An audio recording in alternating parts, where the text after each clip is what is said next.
किंतु जदि क्षमतार अच्छा ताहले लोकंक प्रति जो दायित्व अच्छी ताकू मध्य तुलांतु लोके जहाँ भाविक आपण को भोट देते एवं आपण जो प्रतिश्रुति लोकों आगे रखिते ताकू पूरण करतु। बयानबाजी भारतीय जनता पार्टी आगुरी भी करुला आज भी करुच्ची एवं बयानबाजी को सेमाने गोटे प्रकार भोट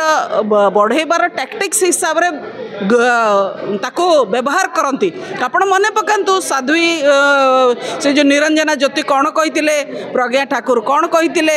विभिन्न समय अन्य नेता माने कौन कही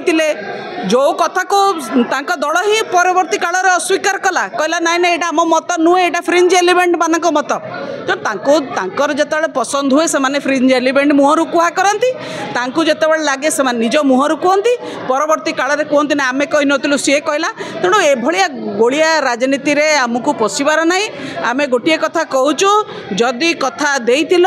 लोकंकर कथा रख लोकंकर भल कर लोके देशवासी भलरे रहबा कथा।